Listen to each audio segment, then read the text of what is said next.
चलो फिर रीडिंग लिखो आप। डबल नेचर ऑफ लाइट, बोलिए भाई। अब देखो भाई, अगर ड्यूअल नेचर ऑफ लाइट है ना, ड्यूअल नेचर ऑफ लाइट, यानी ड्यूअल नेचर से आप क्या रिप्रेजेंट करना चाहते हैं भाई? लाइट के पास कौन सा नेचर होगा? दो नेचर। दो नेचर का क्या मतलब है कि पार्टिकल का भी नेचर होगा एज वेल एज वेव का नेचर। बोलिए भैया ही ना, particle as well as wave nature, यही है ना भाई? बोलिए। अब यदि लाइट के पास डबल नेचर हो तो पार्टिकल का भी तो प्रॉपर्टी शो करेगा और वेव का भी। बोलिए भाई। अब हम समझते हैं थोड़ा सा वेव की प्रॉपर्टी और पार्टिकल का। जैसे मान लीजिए आपने कोई सब्सटेंस ले लीजिए, बॉल गेंद कुछ भी ले लीजिए 10 केजी का, क्या ले लीजिए भाई? 10 केजी का, 5 केजी का, उससे कोई मतलब नहीं है। आपने जैसे मान लीजिए आपका ये 0 है, ये आपने डिस्टेंस मान लिया 10 मीटर, मतलब इतना ऊपर मान लीजिए, ठीक है भाई? जैसे 0 है, मान लीजिए 10 मीटर अपने मन से, ठीक है? अब इस बाल को आपको छोड़ना है इस पर से। दो रास्ते, एक रास्ता इस तरह से, ठीक है लोगों जी, और एक रास्ता है स्लाइडर टाइप। स्लाइडर समझ रहे हैं? सीढ़ी टाइप, ठीक। जब ये बॉल आप यहाँ से छोड़िएगा, अब यहाँ मैंने एक बॉल रख दिया इस हाइट पे, मतलब ये हाइट मैंने लिया अपने मन से, एक बॉल रख दिया गया वहां भी और एक बॉल रख दिया गया यहाँ भी। जब दोनों बॉल को छोड़ा जाएगा तो दोनों बॉल में क्या होगा? बोलिए।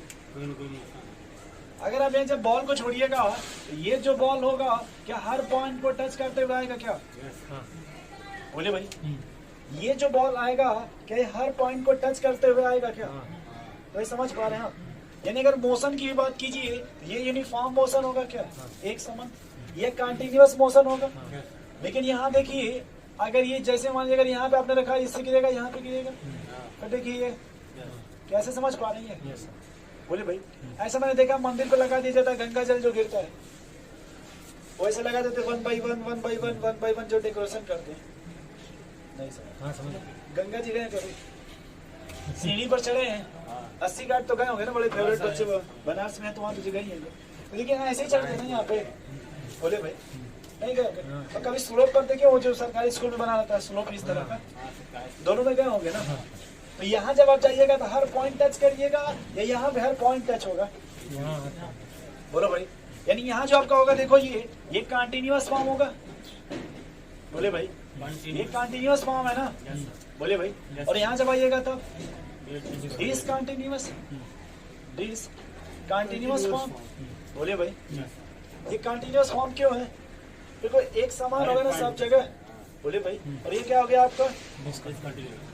तो यहाँ देखिए जब कंटिन्यूअस फॉर्म है, ये कौन सा प्रॉपर्टी रिप्रेजेंट करेगा? ये डिसकंटिन्यूअस है ना? यानी ये कौन सा भाई? Particle nature. बोले भाई। क्या इतना समझ पा रहे हैं कि लाइट के पास दोनों नेचर होता है? आप कभी जैसे आप देखिए उसके पास ये भी नेचर होता है कंटिन्यूअस फॉर्म में भी और डिसकंटिन्यूअस फॉर्म में भी। जैसे आप कहीं अगर कोई सीढ़ी देख लीजिए, वहाँ पे इसी फॉर्म में आएगा। बोले भाई।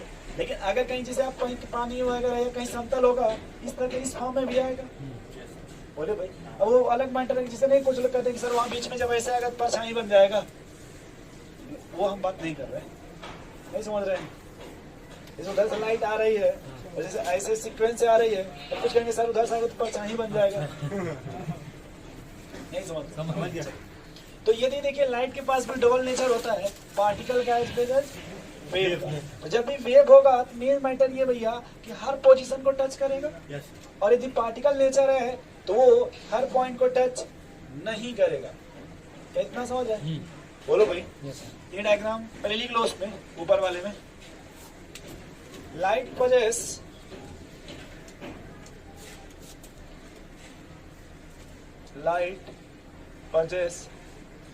dual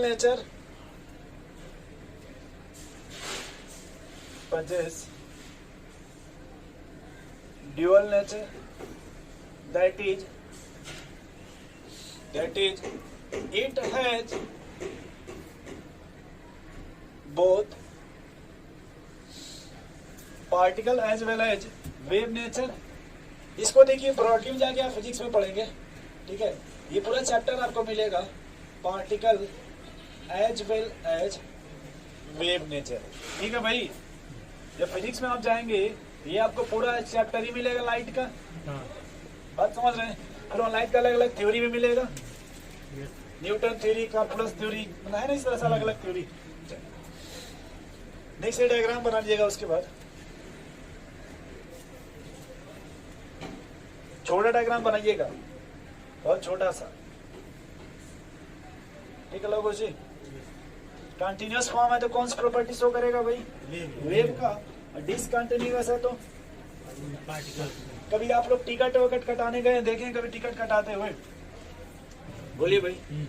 अब मान लीजिए कैसे, अगर आप टिकट पे से खड़े, खिड़की पे से खड़े हैं भाई, मान लीजिए ऐसे बहुत से लोग खड़े हैं, बहुत से लोग खड़े, और आप क्या करिए कि अपना पैर मत हटाइए, ऐसे धक्का मारिए इस तरह से पूरा, तो पूरी भीड़ कैसी हो जाएगी।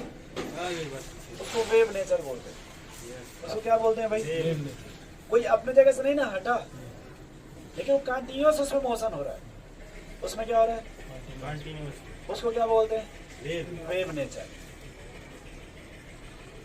जैसे आपने जो पानी में नहीं देख कहते हैं ठहरे हुए पानी में चिक्का नहीं मारना चाहिए, पत्थर जो भी है,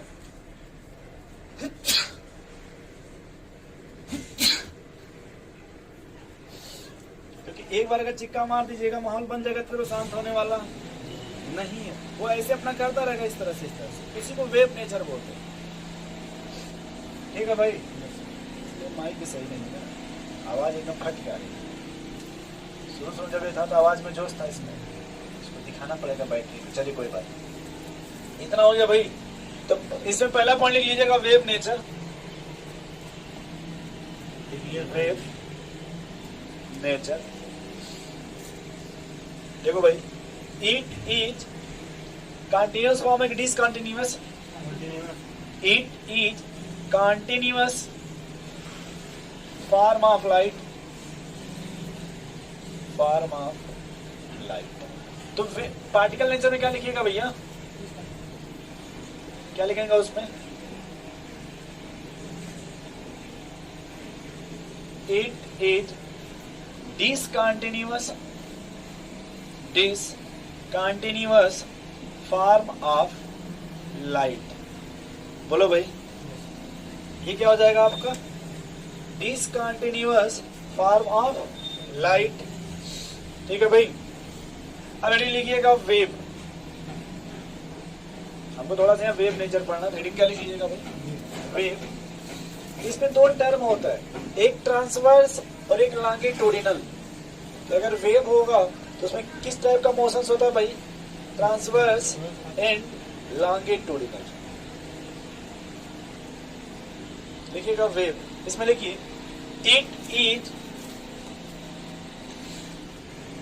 अच्छा वेव में देखिए, वेव में आप लाइट का कौन सा वो पढ़ रहे हैं भाई, कॉन्टिन्यूअस फॉर्म ना, या ऐसा कहा जाए कि वेव में हम जो भी पढ़ेंगे वो, अच्छा देखिए ये वेव है और ये पार्टिकल, अगर कोई पार्टिकल होगा तो मास होगा, बोलिए भाई।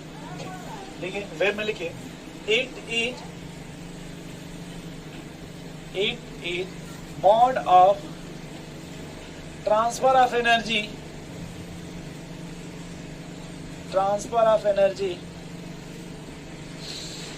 without transfer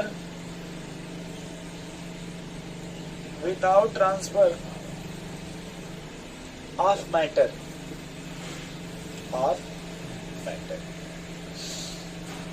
यानी कह रहा है कि अगर वेव की बात किया जाए तो किसका ट्रांसफर होगा भाई, एनर्जी का, लेकिन मैटर का ट्रांसफर नहीं होगा, मास का। जैसे आप किसी कुछ बोलना चाहते हैं, प्रपोज करना चाहते हैं, उसको मास का ट्रांसफर नहीं, किसका ट्रांसफर होता है भाई, अगर सही फॉर्म में चला गया तो आपका काम हो जाएगा, गलत फॉर्म में चला गया जूता चप्पल मिल जाएगा। देखिए भाई, मतलब यही देखिए आप, ये वेव नेचर होता है। किसी का वेव नेचर सही जगह चला गया तो लाइफ सेटल हो जाती है, और किसी के गलत जगह चला जाता है तो लाइफ डिसबैलेंस हो जाए 2-4 दिन के लिए। नहीं ऐसा देखने में ऐसा होता रहता है, नहीं उतार चढ़ाव लाइफ में। चल कोई बात, वो आपका दोस्त नहीं है, वो अकॉर्डिंग टू बायोलॉजी देखिए सब सिस्टमेटिक चलता रहता है। 12 से 12 और 14 साल उसमें सेटिंग है ना भाई, लेयर सेटिंग बनाएगा, इसके बाद ये होगा, इसके बाद ये होगा। ग्रोथ की बात कर रहे हैं, 50 साल 60 साल के बाद ग्रोथ और सब स्टॉप हो जाता है ना, 30 के बाद आए नहीं। जो प्लांट और एनिमल में डिफरेंस जब पढ़ते हैं तो प्लांट में कंटिन्यूअस ग्रोथ होता रहता है, और जब लिविंग सिस्टम की बात करते हैं, एनिमल की बात, तो उसमें कंटिन्यूअस ग्रोथ नहीं होता रहता। इसलिए देखिए पौधे में कटैया छटैया हमेशा होता रहता है, बट ह्यूमन में कटैया छटैया तो ह्यूमन बोलिएगा बाल कटवाने तो सर गए थे। चलिए देखो भाई, general term related to wave, general term related to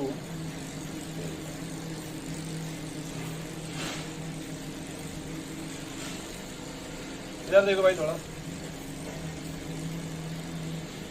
इसको एक्स एक्सिस मान लीजिए अपने मन से, इसको कौन सा एक्सिस मान लीजिए भाई, कौन सा एक्सिस बजा, जेड ना, तो जेड पर देखिए आपका इस तरह से ये वेव नेचर शो करेंगे, ठीक। अब देखिए अगर यहां से देखा जाए, ये हाइट है ना, बोलिए भाई, इसको एम्पलीट्यूड बोलते हैं, क्या बोलते हैं इसको, अच्छा। अगर इस लाइन से देखिए जो ऊपर का पोर्शन है, इसको क्रेस्ट बोलते हैं, क्या बोलते हैं भैया, इसको हाइट ऊपर वाला पॉइंट बोलते हैं। अगर इससे देखा जाए, ये जो डिप्रेशन वाला पॉइंट है, इसको क्या बोलते हैं भाई, ट्रफ। ये समझ है, ये देखिए जो ये जो पोर्शन है, इसको क्रेस्ट बोलते हैं। सिर्फ दो क्रेस्ट के बीच के डिस्टेंस को क्या बोलते हैं भाई, वेव लेंथ, क्या बोलते हैं भाई। और ये जो देखिए ये इस पॉइंट से जो हाइट है, इसको क्या बोलते हैं, एम्पलीट्यूड। बोलो भाई, दो क्रेस्ट ले लीजिए, इसको बोलते हैं कॉन्जिक्यूटिव डिस्टेंस, मतलब सामने सामने का, यहाँ से लेके यहाँ तक का एक राउंड हो जाएगा। कैसे, जैसे इसको इधर लेकर के आए आप, ठीक, यहाँ से इसको फिर इधर लेके आ रहे हैं, अगर इसी को ऐसा पलट दी तो यहाँ पहुंच जाएगा, और जो इधर इसको पलट देंगे तो इधर आ जाएगा। नहीं समझे भाई, देखो जैसे यहाँ से मैंने लिया ना, ये और ये डिस्टेंस, बोलिए, तो देखिए, तो या तो दो आप क्रेस्ट ले लीजिए, या फिर दो टफ ले लीजिए, इनके बीच के डिस्टेंस को लैम्डा बोलते हैं। मैंने बोला भी था कि अगर लैम्डा नहीं बोल पाते हैं, इसको देखिए गांव में क्या बोलते हैं भाई, लवंडा। देखिए गांव में बच्चे इसको लैम्डा नहीं बोल पाते तो क्या बोलते हैं इसको, लवंडा। नाम सुने भाई, बोलिए। फिर बाद में सुधार कर दिया गया, फिजिक्स बना दिया गया, तो नाम क्या रख दिया गया, क्योंकि जो काम करता है उल्टा काम करता है। ये देखिए लैम्डा भी है। अब देखो यहाँ काम का मैटर ये वही कि अगर किसी भी एक पॉइंट को सेलेक्ट कर लीजिए, कोई भी एक पॉइंट समझते हैं, जैसे मान ले मैंने ये सेलेक्ट कर लिया, इस पॉइंट से 1 सेकेंड में जितनी वेव पास होगी, देखिए इस पॉइंट से 1 सेकेंड में जितनी वेव पास होगी, उसी को हम लोग फ्रीक्वेंसी बोलते हैं। उसको क्या बोलते हैं भैया, उसको क्या बोलते हैं, फ्रीक्वेंसी। और 1 मीटर में जितनी वेव होगी, उसी को हम बोलते हैं वेव नंबर। क्या बोलते हैं दोस्त, जैसे आप समझो भाई, वेव नंबर। मान लो अपने मन से यहाँ से ये डिस्टेंस 10 सेंटीमीटर है, कितना, 1, तो हमने कितने डिस्टेंस बोला आपको, 1 मीटर में जितनी वेव होगी, उसी को क्या बोलेंगे, वेव नंबर। तो अब बताइए अगर इतनी वेव का डिस्टेंस कितना हुआ, 10 सेंटीमीटर, 1 मीटर में कितनी वेव होगी, 1 मीटर में 10। समझ गए कैसे। जो वेव नंबर का मतलब दोस्त होता है 1 मीटर में कितनी है, और फ्रीक्वेंसी का मतलब नहीं गलत बोल रहा है, 10 कैसे होगा, क्या, एक वेव लेंथ मतलब 10, 1 मीटर में कितनी वेव लेंथ होगी, 1 मीटर में जितने number of waves, it's called wave number. Wave number है ना, 1 मीटर में जितनी वेव लेंथ की जितने वेव्स, जितनी वेव लेंथ, तो यहाँ 10 सेंटीमीटर का एक वेव लेंथ है, कहाँ 20 का हो जाएगा ना, यहाँ से यहाँ तक होता है ना वेव लेंथ, अपने मन से माना है। मान लीजिए 10 सेंटीमीटर का एक वेव लेंथ है, हाँ। तो आपको अगर 1 मीटर में कितनी वेव लेंथ होगी, या कितनी वेव नंबर होगी, नंबर की वेव नंबर होता है, तो 10 वेव नंबर हो जाएगा। अब फ्रीक्वेंसी 1 सेकेंड में यहाँ से कितनी वेव पास हो गई, बात समझ रहे हैं, बोलो भाई। चलिए, और एक होता है वेलोसिटी। क्या होता है, डिस्टेंस अपॉन टाइम। अगर ये कुछ डिस्टेंस अगर तय भी करेगा, तो कुछ टाइम भी तो होगा। तो इसमें कितने टर्म आपको मिलेंगे रिलेटेड भाई,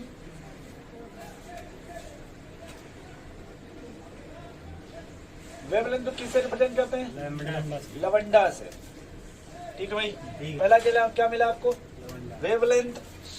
देखो भी लिखो मत भाई। दूसरा देखिए, इसमें टर्म हम पढ़ेंगे वेव नंबर। क्या पढ़ेंगे भाई? Wave number. उल्टा भी बना के बार बना देते हैं, उल्टा भी बना के बार उसी का नाम क्या हो जाएगा? Wave number. उसके बाद क्या आएगा भाई इसमें आपका? फ्रीक्वेंसी किससे रिप्रेजेंट करते हैं? उल्टा वी से। अरे भैया वी ये होता है ना, उल्टा नहीं, सॉरी, लंगड़ा भी, लंगड़ा भी वही है ना। वी उस तरह लंगड़ा कर दीजिए भाई थोड़ा, नहीं देखें लंगड़ा आम। ठीक, 10 देखिए होंगे इधर लंगड़ा आम मतलब फ्रीक्वेंसी है। फोर्थ आपका भाई एम्पलीट्यूड। फोर्थ क्या? एम्पलीट्यूड। फिफ्थ आपका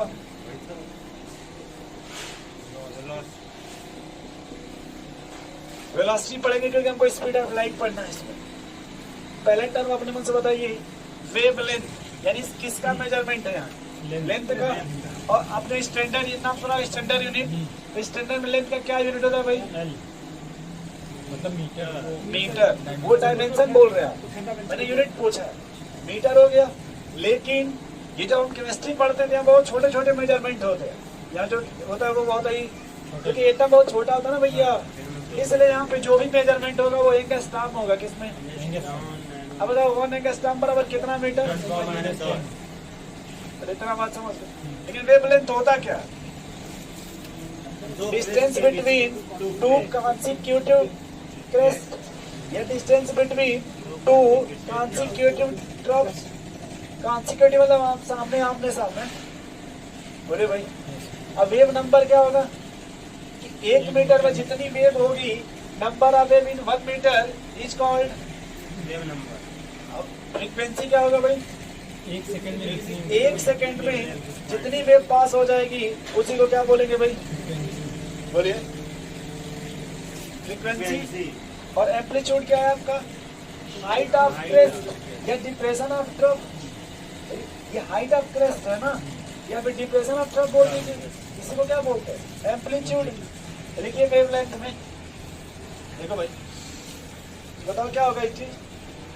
इसको किससे रिप्रेजेंट करेंगे? लैम्डा से। लैम्डा बोलते हैं, लैम्डा नहीं, मतलब लैम्डा। बोलिए भाई, ये रिप्रेजेंटेड बाई लैम्डा। तो वही क्या ना ब्रैकेट में क्या लिखेंगे? इसको किससे रिप्रेजेंट करते हैं भाई? लैम्डा से। ठीक है, दूसरा लिखिए उसी में, defined as distance between two consecutive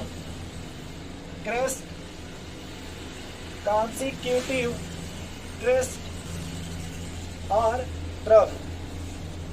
ये crest or trough, TROUGH, trough। ठीक है भाई, या तो दो क्रस्ट के बीच का डिस्टेंस ले लीजिए, या फिर तो ट्रफ का डायमेंशन लिखिए भाई। यूनिट क्या होगा इसका? लेकिन एटम बहुत छोटा होता है ना भैया, इसलिए इसको किस में मेजर करेंगे? एंगस्ट्रॉम में।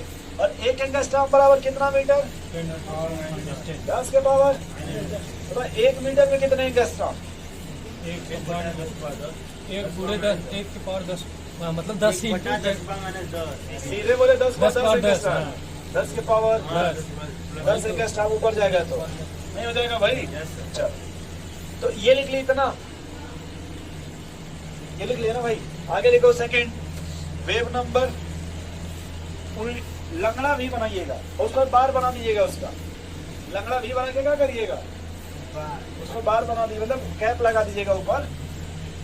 अरे फिजिक्स में पढ़े होंगे भाई, बैठकर बात करिए, ऊपर वो बार लगा दीजिए जी। ठीक है, इसमें reciprocal of wavelength, reciprocal of wavelength. तो बताओ भाई, वेव बार जो आपने कहा, वेव नंबर वो क्या हो गया आपका? रेसिप्रोकल ऑफ, यानी 1 बाई लैम्डा, यानी 1 बाई मीटर, यानी मीटर यूनिवर्स। बोलिए भाई। या फिर अगर वहां पे आ जाए जो भी, मतलब समझ रहे इस तरह से नोट करिए।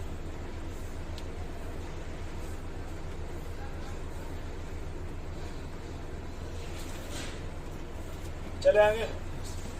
लिखो भाई फ्रीक्वेंसी।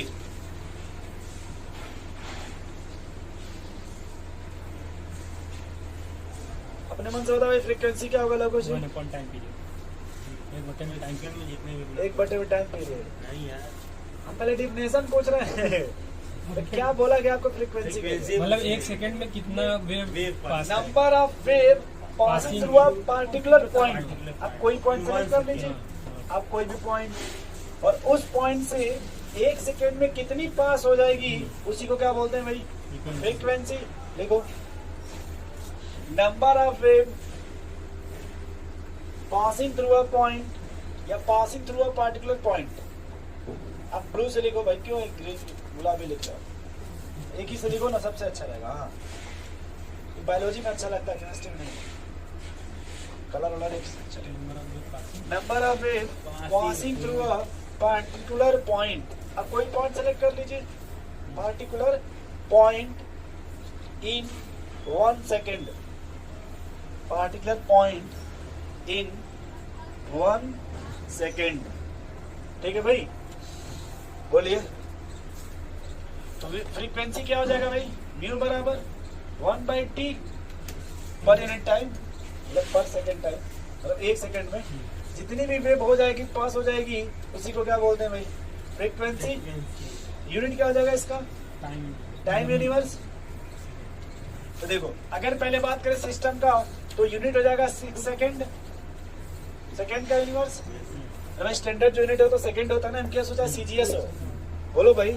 लेकिन हम लोग इसको मेजर करते हैं हार्ट्ज में। किसमें? हार्ट्ज में। ठीक है भाई, हार्ट्ज HE, वो आप सुनेंगे हार्ट बीट को साथ हार्ट में मेजर करते हैं, हार्ट बीट। अरे इस तरह का मेजरमेंट सुनेंगे कभी हार्ट से। कोई बर्ड का भी एक नाम है, हमिंग बर्ड। हाँ तो मतलब है ना इस तरह से कोई बर्ड का भी नाम। नेक्स्ट लिखो भाई एम्पलीट्यूड। एम्पलीट्यूड इसमें क्या बोला भाई? हाइट ऑफ क्रेस्ट या डिप्रेशन ऑफ ट्रफ। बोले भाई हाइट ऑफ क्रेस्ट और डिप्रेशन ऑफ ट्रफ।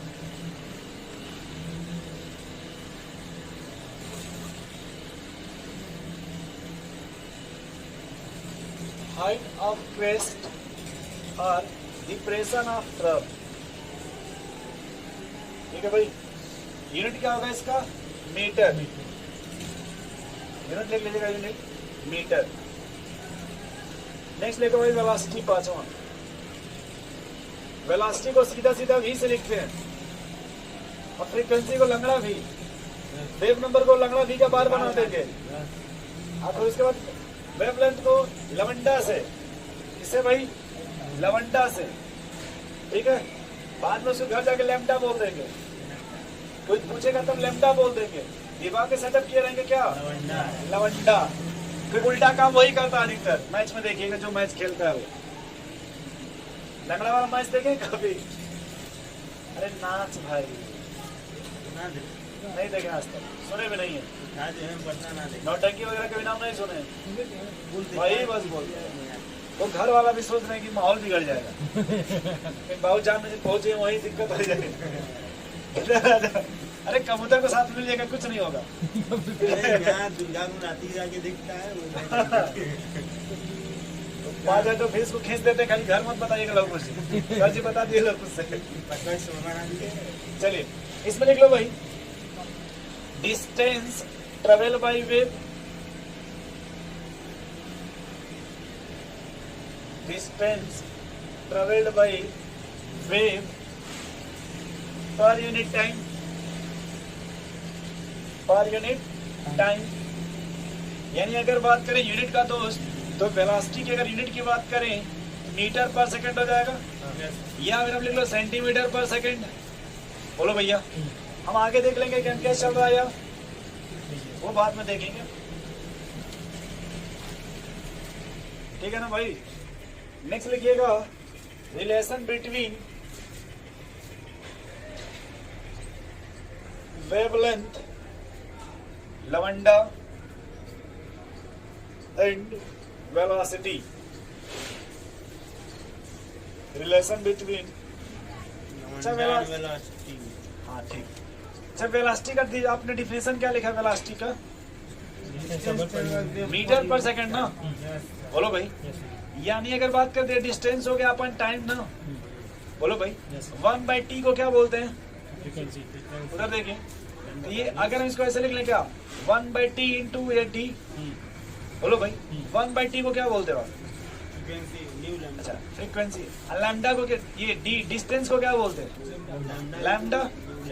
बोले भाई ये रिलेशन हो गया ना V बराबर म्यू इंटू लैम्डा, बोलो भाई इधर आ जाइए।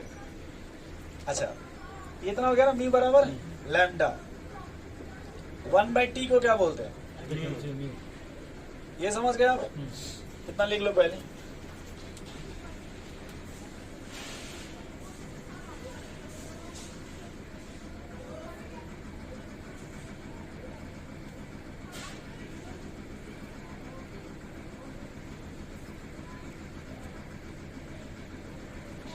ये रिलेशन समझ गए भाई?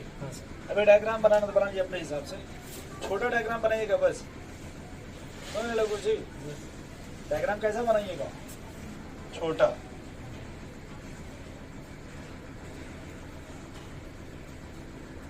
अच्छा ये देखो वेलोसिटी जो है, यही जब लाइट पड़ते थे इसको C दे देते हैं।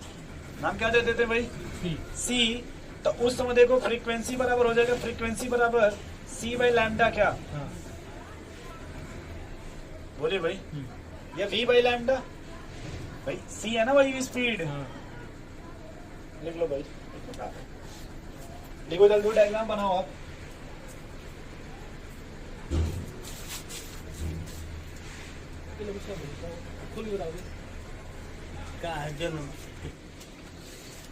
ओके भाई इसमें सवाल लिखिए।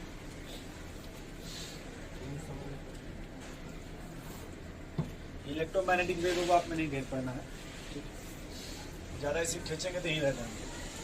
जो मेन इंपॉर्टेंट है वो बता रहे हैं। सवाल लिखो भाई। लैम्डा बराबर 5000 एंगस्ट्रॉम। अरे लवंडा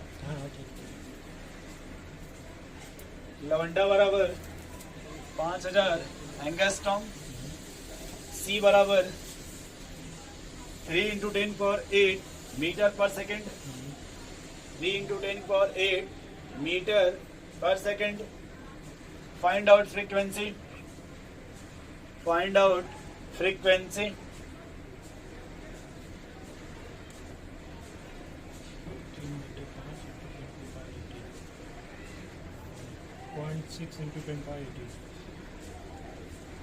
बोले भाई कितना रहा? 0.6 × 10⁻80 10 के पावर 18। 6 × 10 13। हाँ तो इसे 6 10 मतलब 17। 17। चलो सवाल लिखना चाहते हो लाइन के हिसाब से तो क्वेश्चन भी लिखना चाहते लिख लो। नहीं ना, बट सुन लो, बोल दे रहा हूँ। If wave length of a particular wave is 5000 angstrom. उधर मत देखो लड़के, तुम उधर चलो, इधर बैठो। अच्छा बैठे रहो वहीं पे, उधर झांको को मत। ठीक है भाई। Then calculate its frequency. क्या कैलकुलेट करना भाई? तो अब देखो इधर थोड़ा ये ना फॉर्मूला भाई, फ्रीक्वेंसी बराबर C/लैम्डा। C कितना भाई? 3 × 10 के पावर 8 ना। और लैम्डा 5000 कितना आ रहा है भाई? 6 × 10⁻7। पहले ऐसे लिख लें क्या? 30 × 10⁻7/5000। अच्छा 5000 एंगस्ट्रॉम बोलना ना। इधर देखिए पहले 6 आ गया क्या? ये 3 के ऊपर कट जाएगा। 6 × 10 के पावर। पहले ऐसे आप लोग कैसे किए? रुकिए भी काटिए मत अभी। आप कैसे किए ये बताइए। वो 5 में ले लिया, 5000 के बजाय 5। अच्छा 5 ले लिए हैं। अच्छा फिर भी सुनिए अभी भागिए मत, इधर आइए। तो ऊपर वाला क्या दिया पहले यूनिट बताइए। 3 × 10 के पावर 8 क्या दिया है? मीटर में दिया ना। ये किस में दिया? 5000 पहले एंगस्ट्रॉम में दिया कि नहीं दिया? ऊपर किस में है? मीटर में। इसको चेंज नहीं कीजिएगा। ये किए थे बस 5 वहाँ नहीं। इधर देखिए भाग्य रुक जाइए। 3 × 10 पावर 8 अपन 5 × 10 पावर -3। अरे भाई 3 × 10 पावर -10 मीटर लिख दे क्या पहले? बोलो भाई यहाँ से 7 बचेगा क्या? नहीं समझ पा रहे हैं यहाँ से? समझ गए। ये 7 ऊपर चला जाएगा क्या? 15 15 आएगा। एक जीरो इसको दे दिए 30 हो जाएगा क्या? एक इसको दे दिए 30 हो जाएगा 30 हो क्या? जाएगा। ये 6 हो जाएगा क्या? Yes. 6 into 10 power 14 hertz. क्या भाई? बताएं यहाँ से 5 जारी भूल गया। वो गलत नहीं है, सब सही है। याद रखिएगा, वो एंगस्ट्रॉम में दिया ना भाई। और आपसे किस में पूछ रहा है भाई? यहाँ मीटर में दिया है, एंगस्ट्रॉम में चेंज नहीं कीजिएगा। आगे बताइए, ये मीटर में दिया है ना, ये एंगस्ट्रॉम में दिया है ना, तो चेंज करना पड़ेगा ना। वो चेंज किए तो वही 5 जारी। दूसरा सवाल लिखिए, वहां देखते हैं सेटअप में क्या करते हैं आप। चलो दूसरा सवाल नहीं लिखते हैं, थोड़ा काम करते हैं।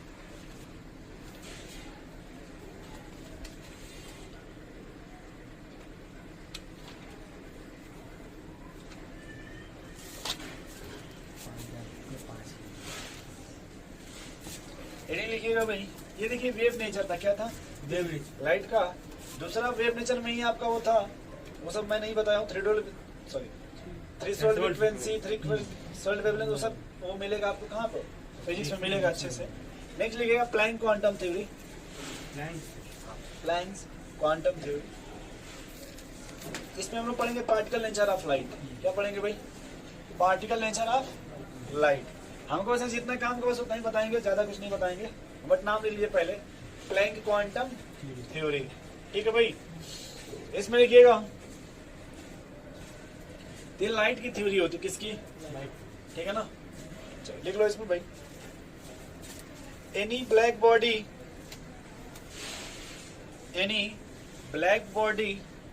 emitted or emitted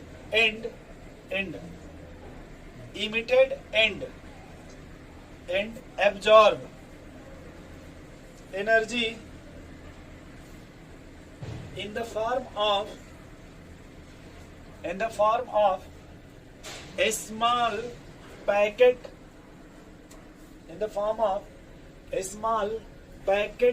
or bundle of energy क्या लिखा भाई आपने? या तो कोई एब्जॉर्ब कर लेगा या फिर क्या कर देगा? इमिटेड कोई भी black body in the form of small packet या bundle of energy is called quantum. क्या बोलते हैं इसको भैया? क्वांटम। एक बात यहाँ देखो, आप थोड़ा समझ लेना। यहाँ पे हम यूज करेंगे बोहर मॉडल में कि अगर कोई भी एटम ग्राउंड स्टेट में से कहाँ जाना चाहता है? एक्साइटेड, तो एनर्जी एब्जॉर्ब करेगा कि नहीं करेगा? बोलो भाई।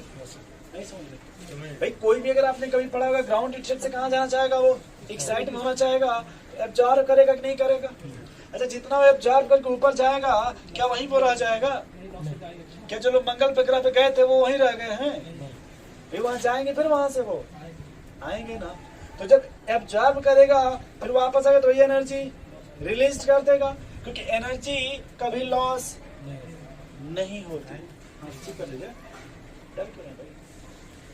हेलो, हाँ प्रणाम। अभी हम घर पे ना आई, जब पहुंचा तब बात करें मम्मी से। हाँ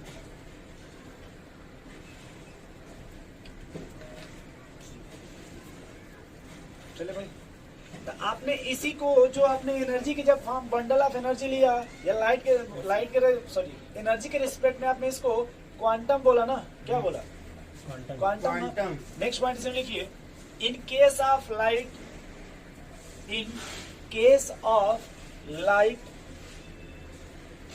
this bundle are called as photon.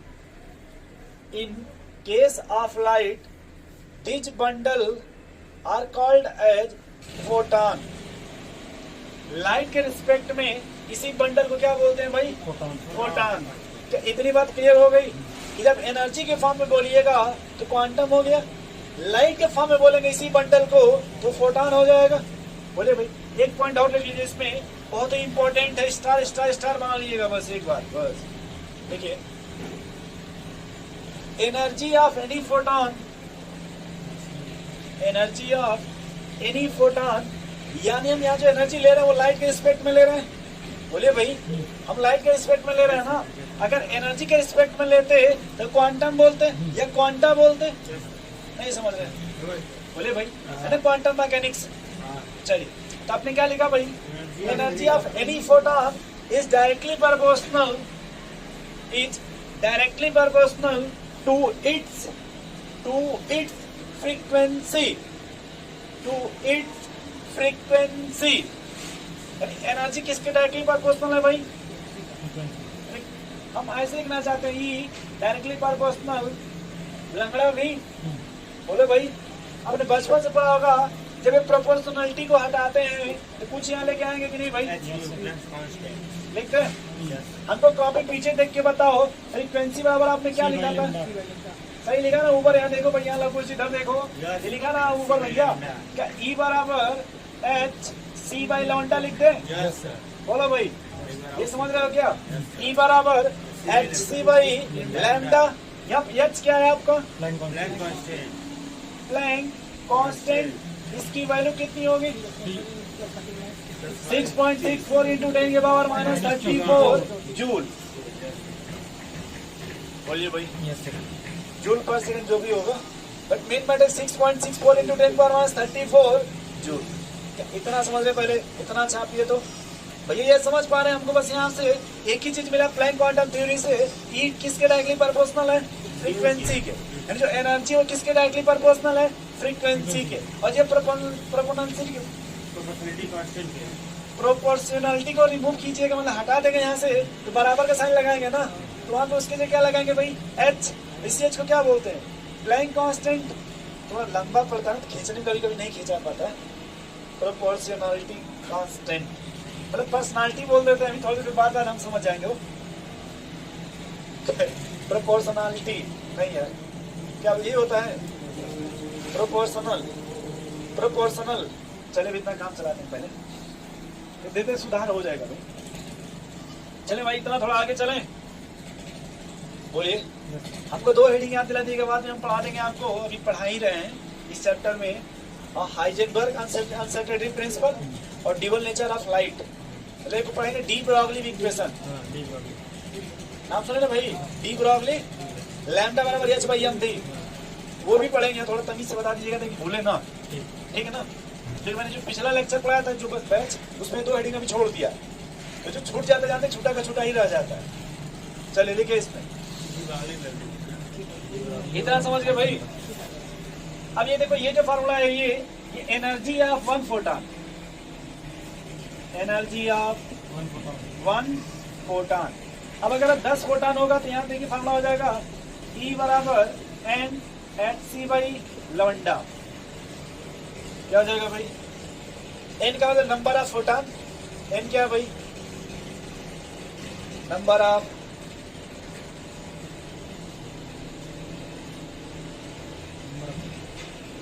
अब वो जितना भी एनर्जी एब्जॉर्ब करे रिलीज करेगा होल नंबर में होगा, कभी हाफ वाफ ये सब नहीं आएगा, याद रखिएगा। ये 1 आ जाए, 2 आ जाए, 3 आ जाए, 4 आ जाए, इनका भी बीच धारा में। चलिए इसमें सवाल लिखिए, क्या हो गया भाई? लिखिए, calculate energy of photon having wavelength, ध्यान से सुनिएगा, वेवलेंथ 3000 एंगस्ट्रॉम, 3000 एंगस्ट्रॉम, ठीक। और एनर्जी फिर लिखिए उसके नीचे E बराबर, तो एनर्जी लीजिएगा, देखिए तो एनर्जी जो लेंगे यहाँ जो उसका यूनिट आएगा, पहले हमको निकालना जूल एंड सेकंड, फिर बाद में लिखाना इलेक्ट्रॉन वोल्ट में। किसमें भाई? ऐसे लिखते क्या? Electron volt. तो 2 यूनिट में लेके आना, पहले जूल और मतलब जूल सेकंड में, और दूसरा किस में भाई? इलेक्ट्रॉन वोल्ट में। थोड़ा सवाल कीजिए जल्दी से तो। हाँ जल्दी ट्राई। तुम नकल मत मारना पड़ोसी, पहले जूल में निकालिए।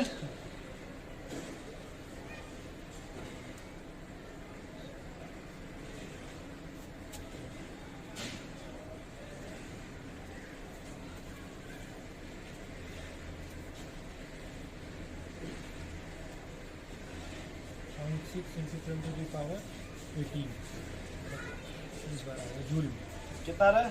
0.6 into 10 power 18। पॉइंट, मतलब 0.6 इंटू 10 तो वो पॉइंट का अगर हटा देना चाहे तब क्या लिखेंगे तो 17 आ जाए 6 इंटू 10 कि 19 आएगा? ऊपर से 10 से मल्टीप्लाई कीजिएगा ना, ऊपर नीचे 10 से, 6.64 ऊपर 10 से नीचे 10 से मल्टीप्लाई करेंगे उनका डिनोमिनेटर में, एक छह बजे नीचे लो फिर ऊपर जाकर माइनस हो जाएगा, तो एकदम सही लगा लगाओ। 10 पर -19 जूल, पहले जूल आएगा ना, बोलो भाई। इलेक्ट्रॉन वोल्ट में अब किस में चेंज करना है? इसका तो सीधे वैल्यू सीधी 1242 इलेक्ट्रॉन वोल्ट होता है ना। 12,400 पहले देखेंगे वो 12,400, अभी उसको प्रूफ करेंगे, हम लाएंगे, अभी घबराइए मत, इसीलिए सवाल करा रहे हैं ना। वही होगा। उसके अपन लैम्डा का वैल्यू नहीं आ जाएगा। वैसे एक ही हिंट है कि 1 इलेक्ट्रॉन वोल्ट बराबर कितना होता है भाई? 1.6 × 10⁻19 जूल, और 1 इलेक्ट्रॉन वोल्ट बराबर होता है आपका 96 किलो जूल पर मोल, 2 यूनिट होती है। तभी आपसे बस ये पहला वाला पूछा गया, जूल इंटू सेकेंड। तो पहले कितना के भाई एनर्जी बताओ? E बराबर H का वैल्यू 6 × 6 × 10⁻34, 3 × 10 के पावर 8, बोलो भाई। लैम्डा कितना दिया? 3000 एंगस्ट्रॉम इंटू 10 के पावर -10, बोलो भाई, यही है ना? एक बात सफा सफा देख लो, ये 3008 7 बचेगा, इधर देख लो भैया लड़के, इधर देखो, 3 × 10 पर ये 7 बचेगा ना, 3 × 10 पर 7, बोलो। ये काटोगे 2.2 बचेगा, बोलो भाई। ये 3 से 3 काट दीजिए। तो ठीक है, ठीक है, ठीक, कोई बात चलो वही बात सही है, तुम भी जो कहे हम भूल गए फिर भी काट दो, इसको हम इसको काट, इसको जिंदा छोड़ दे रहे हैं। ठीक है ना भाई? तो बचेगा 6.64 पहले इंटू 10 के पावर। अब देखो 34 गुणे ये -7 है ना, ऊपर जाएगा +7 हो जाएगा, जो 7 और 7 15 हो गया ना, 35 में 15 घटाओ 34 19 और 19, लेकिन है कितना? 34, तो और कम कर दो। अरे 19 19 ही तो घटा होगा। दी। अच्छा 19 हो रहा है, 34 में 15 घटा 19 होगा। 15 और 34 में 15 घटाएंगे रुक 19। जाओ 15 बच नहीं, रुक जाओ मुझे जोड़ लेने दो। पहले ये 7 है ना, ऊपर जाएगा तो 15 हो जाएगा, तो 15 मतलब 5 यहाँ से 4 वहाँ से 19, 19 बस सही है। सही है ना भाई? 6.6 तो -19 जूल इंटू सेकंड सेकेंड। ये आ गया ना। हाँ, अब इधर देखो, 1 इलेक्ट्रॉन वोल्ट बराबर कितना जूल है? 1.6 इधर देखो लड़के, तुम फ्यूज मत होने, इधर सुनो। 1 एंगस्ट्रॉम बराबर कितना मीटर? 10 पर -10 मीटर। 1 मीटर बराबर 1 एंगस्ट्रॉम बटा 10 की पावर -10, बोलो भाई। फिर 1 मीटर बराबर 10 की पावर 10 एंगस्ट्रॉम। लिख सकते नहीं लिख सकते? ये नहीं लिख सकते भाई कि 1 मीटर बराबर 10 के पावर 10 एंगस्ट्रॉम, बोलो भैया, नहीं लिख सकते? वैसे ही देखो यहाँ पे ये जूल सेकंड है कि नहीं, तो 1 जूल इंटू सेकंड बराबर हो जाएगा 1 इलेक्ट्रॉन वोल्ट अपन 1.6 इंटू 10 की पावर -19। बोले भाई कुछ नहीं समझे? अब जहाँ पे जूल इंटू सेकंड वहां पे लिखते इलेक्ट्रॉन वोल्ट इसके जगह, बोलो भाई। इधर देखो 6.64 इंटू 10 के पावर -19 इलेक्ट्रॉन वोल्ट अपन 1.6 इंटू 10 के पावर -19, बोलो भाई पड़ोसी। अब बताओ, अरे देखो ये 1.6, ये 6.64, 16 चौको 64 होता है। इधर देखो 66, ये 4 आ जाएगा कि नहीं? इधर देखो ये 19 से 19 कट जाएगा, लगभग ये प्रॉक्स 4 इलेक्ट्रॉन वोल्ट आएगा, नहीं आएगा, नहीं आएगा। चलो इधर आ जाओ। अब बताओ एनर्जी बराबर क्या फॉर्मूला है? Hc बाई लैम्डा, बोलो भाई। हाँ, ठीक, हमको यहाँ लैम्डा किस में दिया है क्वेश्चन में? एंगस्ट्रॉम में। चलो ठीक, H की वैल्यू कितना है? 6 इंटू 10 की पावर -34 इंटू C कितना है? 3 इंटू 10 के पावर 8, और 8 किस में है? मीटर में। तो सुनो, अगर तुम्हें 1 एंगस्ट्रॉम दे दिया, कितना मीटर में कितना होगा? 10 10 पर -10 मीटर। हमको क्वेश्चन लैम्डा किस में दिया? एंगस्ट्रॉम में। हम इसकी यूनिट, इसका वैल्यू कौन सा रखेंगे? मीटर वाला। कौन सा? क्योंकि यहाँ देखो क्या है, यहाँ क्वेश्चन में ये मीटर पर सेकंड है ना, तो लैम्डा भी किस में चाहिए? मीटर में। अब देखो जो भी लैम्डा, हमको उससे नहीं मतलब, लैम्डा जो भी किस में है एंगस्ट्रॉम रहने दो, यहाँ उसका वैल्यू रखो मीटर वाला। कौन सा? ठीक। अब बताओ इलेक्ट्रॉन वोल्ट में ना कितने से डिवाइड करते हैं इसमें? 1.6 इंटू 10 1.6 इंटू 10 के पावर -19। ठीक है भाई कुछ जी, कुछ छूट रहा है? यहाँ देखो लैम्डा की जो भी वैल्यू किस में, हमने उसको चेंज नहीं किया, ये ऊपर मीटर में कि नहीं, उसके जगह मैंने यहाँ क्या रख दिया? इसको भी मीटर में कर दिया। कर दिया ना, मतलब इसकी वैल्यू तो रख दिया ना। ये बताओ, रुक जाओ थोड़ा, सीधा सीधा कटने वाला है क्या इसमें? नहीं काटेगा, काटेगा। देखो जैसे 1.6 है ना, 16 चौको 64, 4 आ जाएगा पहले, 4 इंटू 3 12 इंटू इधर इधर भागो मत। ये बताओ, ये -10 है ना, ऊपर जाएगा, रुको यहीं से निपटा लो। ये -10 है -19, -29 हो गया क्या? ऊपर जाएगा तो +29, -5 बचेगा क्या? 5 बचेगा क्या? ये 8 है क्या? 3 बचेगा क्या? बोलो भाई। फिर 10 पर 3 कर लें क्या? बोलो भाई। और अपन ये लैम्डा बचा किसमें? एंगस्ट्रॉम में। यूनिट किसमें हो गई? इसी में देखो लगभग लगभग लिखते हैं 12,400 कितना लिखते हैं? 12,400। अपन लैम्डा किसमें? एंगस्ट्रॉम। और यूनिट किसमें हो जाएगा? Electron volt. इलेक्ट्रॉन वोल्ट में। रुक जाओ, भाग में इधर आ जाओ। जब देखो ये कितना है? 12,400 इलेक्ट्रॉन वोल्ट अपन। लैम्डा कितना दिया है? 3,000। 3,000 ऐसा रख, जो भी दिया है एंगस्ट्रॉम में, जो भी है वो ठीक। ये बताओ 2 जीरो कट गया, बचा कितना? 124/30 बचा ना भाई। 3 चौक को लगभग 4 पॉइंट समथिंग आ गया। 20 रुपया मतलब लगभग आ जाएगा ना। अब तो रोना मत, यहाँ 6.64 था, मैंने सीधा सीधा काट दिया था, थोड़ा समथिंग आएगा। क्यों भाई समथिंग देखो 64 होता, 66 में तो थोड़ा समथिंग है, समथिंग समझ गए। तो अब हमको अगर दे देगा तो इतना ना करके यही वैल्यू रख देंगे खाली कि 12,400 अपन जो भी लैम्डा के एंगस्ट्रॉम में है, 2,000, 4,000, 8,000, 10,000, 20,000 जो भी होगा, बस वही वैल्यू यहाँ रख देंगे। बट आंसर जो भी आएगा वो सीधे इलेक्ट्रॉन वोल्ट में आ जाएगा। नहीं समझे भाई? मीटर में चेंज करेंगे, झंझट खत्म, 4 स्टेप का मैटर खत्म। सॉल्व करो जल्दी। ये लिख लो भाई तुम। क्या हो भाई लगू से? नहीं समझ रहे? फिर से बताए भाई। आप देखो जान रहे थे, समझ में आ गया ना कहाँ से कुल ताजा हो गया ना याद। अब सवाल खोजना आप पे काम है। ये प्लैंक क्वांटम थ्योरी है। क्यों भाई? इसके पहले आपने पढ़ा वेवलेंथ वाला सवाल पढ़ा। चले आगे थोड़ा, फिर सवाल लिखो, होमवर्क लिख लो घर के लिए।